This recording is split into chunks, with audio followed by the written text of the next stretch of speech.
నమస్తే subscribers, welcome back to Krishna Vamsi vlogs.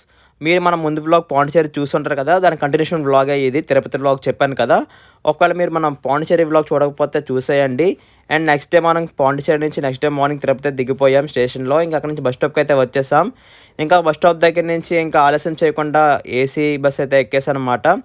AC bus per head వచ్చేసి 110 charge చేశారు. ఇంకా అలా బస్ ఎక్కి వచ్చాక ఇంకా అలిపిరి టోల్గేట్కి అయితే వచ్చేసాం.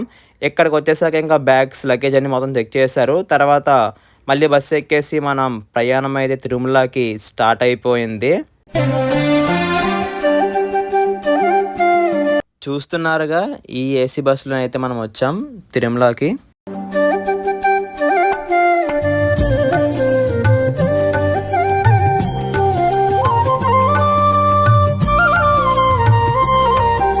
ఇంకా బస్ దిగి సిఆర్ఓ ఆఫీస్ దగ్గరికి అయితే వెళ్ళిపోయాం. అక్కడైతే రూమ్స్ అయితే అలాట్ చేస్తారు.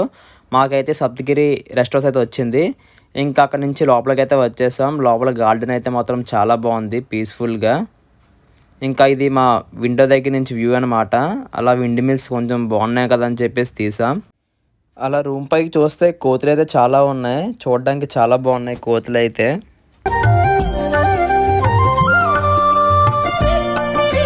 ఇంకా రూమ్లో లగేజ్ పెట్టేసి మేమైతే వెంగమాంబ అన్నప్రసాద కేంద్రంకి అయితే వచ్చేసాం. ఇంకా లోపలికి వచ్చి చూసాక ఈ వాల్ పెయింటింగ్ అయితే చాలా బాగుంది. ఇక్కడికి వచ్చిన భక్తులకు కూడా ఈ వాల్ పెయింటింగ్ ఆకర్షించుకుంటుంది. శేషాచలం అడవుల్లో ఉన్న 5 పుణ్యక్షేత్రాలు ఈ వాల్ పెయింటింగ్లో ఉంటుంది అనమాట. ఇదే దాని విశేషం. ఇంకా లోపలికి వచ్చి అయితే మేమైతే కూర్చున్నాం. ఇక్కడైతే రోజుకి కొన్ని వేలాది మందికి అయితే ఫ్రీగా అన్నప్రసాదం అయితే పెడుతూ ఉంటారు. నాకైతే ఈ సాంబార్ రైస్ చాలా ఇష్టం పర్సనలీ. మీలో ఎంతమందికి ఇక్కడ సాంబార్ రైస్ ఇష్టమో కింద అయితే కమెంట్ చేసేయండి. ఇంకా అన్నదాన కేంద్రం దగ్గర నుంచి ఇంకా పుష్కరిణికి అయితే వచ్చేసాం. చూడడానికి అయితే మాత్రం చాలా బాగుంది పుష్కరిణి.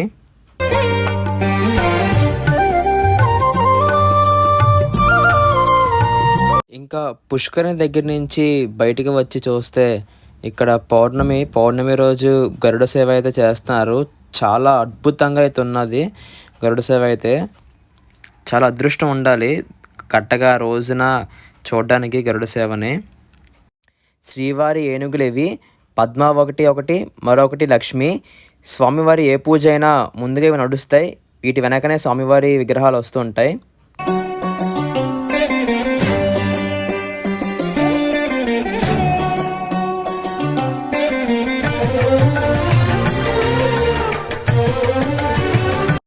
ఇంకా వెంకటేశ్వర స్వామివారి దర్శనం అయితే మాత్రం చాలా అద్భుతంగా జరిగింది.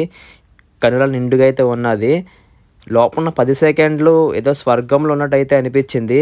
అందుకనేమో తిరుమలని భూలోక వైకుంఠం అని కూడా అంటారు. తిరుమల వచ్చి ఆ స్వామివారి దర్శనం అవ్వాలంటే ఆ స్వామివారి దయ ఉంటేనే జరుగుతుందంట. ఇంకా అలా రోడ్ మీదకి అయితే వచ్చేసాం. ఇంకా అలా షాపింగ్ అవన్నీ చూసుకొని ఇంకా రూమ్కి అయితే వెళ్ళిపోతున్నాం. చిన్నప్పుడైతే ఇక్కడికి వస్తే మాత్రం చాలా రకాల బొమ్మలు అయితే ఉంటాయి కదా, అన్నీ కొనుక్కొని అందరికీ వదిలేవారం కాదు.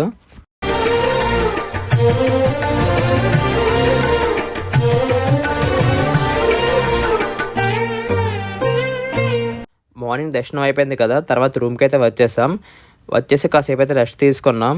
ఇంకా మళ్ళీ చూస్తే టైం అయిపోతుందని చెప్పేసి ఇంకా లెగిసి ఇంకా ఫ్రెష్ అయిపోయి రూమ్లోనే ఇంకా మళ్ళీ బస్ స్టాండ్కి అయితే వచ్చేసి ఏసీ బస్ అయితే ఎక్కేసాం. ఇంకా ఏసీ బస్సులో కిందకైతే వచ్చేసాం. కిందకి వచ్చాక మళ్ళీ తిరుపతి దగ్గర క్యాబ్ అయితే బుక్ చేసుకున్నాం.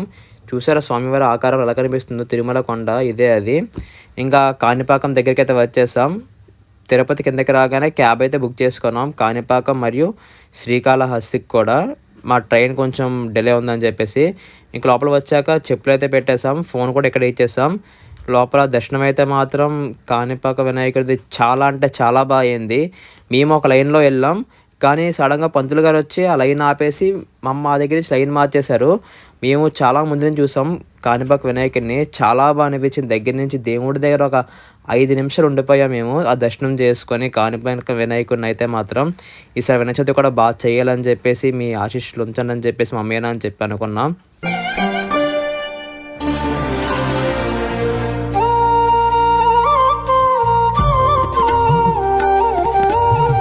కాణిపాకం నుంచి శ్రీకాళహస్తి అయితే వచ్చేసాం. టైం 7 అయింది వచ్చినప్పటికే. 8:00కి గుడి క్లోజ్ అని చెప్పేసి ఫాస్ట్‌గా అయితే లోపలికి వెళ్ళిపోయాం. లోపల లైన్ కొంచెం పెద్దుంది. వెంటనే కమిటీ వాళ్ళు వచ్చి సగం నుంచి లైన్‌ని వీఐపీ లైన్‌లోకి మార్చేశారనమాట. మేమైతే వీఐపీ లైన్ లోపల ఉన్నాం. ఇంకా శ్రీకాళేశ్వరిని చాలా దగ్గర నుంచి దండం పెట్టుకున్నాం. 10 నిమిషాలు దేవుడి ముందుండి అలా చూస్తూ ఉండిపోయాం. అండ్ ఇంకో విషయం ఏంటంటే ట్రైన్ చాలా లేట్‌గా వచ్చింది మాదైతే. ముందు రోజు ఆఫ్టర్‌నూన్ 4కి రావాల్సింది నెక్స్ట్ డే ఎర్లీ మార్నింగ్ 4కి వచ్చింది.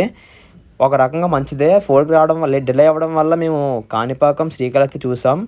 ఇంకోటి ఏంటంటే కొంచెం మరీ నెక్స్ట్ డే మార్నింగ్ 4కి వచ్చింది కదా, అప్పటివరకు వెయిటింగ్ రూమ్‌లో తీసుకొని అక్కడైతే ఉన్నామన్నమాట. ఇంకా ట్రిప్ అంతా అయిపోయింది. Successfully completed. తిన్నంగా మళ్ళీ మన వైజాగ్ అయితే వచ్చేసాం. మరో కొత్త వ్లాగ్‌తో మీ ముందుకి త్వరలోనే వస్తా. అప్పటివరకు మన వీడియో లైక్ చేయండి, కామెంట్ చేయండి, సబ్స్క్రైబ్ కూడా చేసుకోండి. Thank you.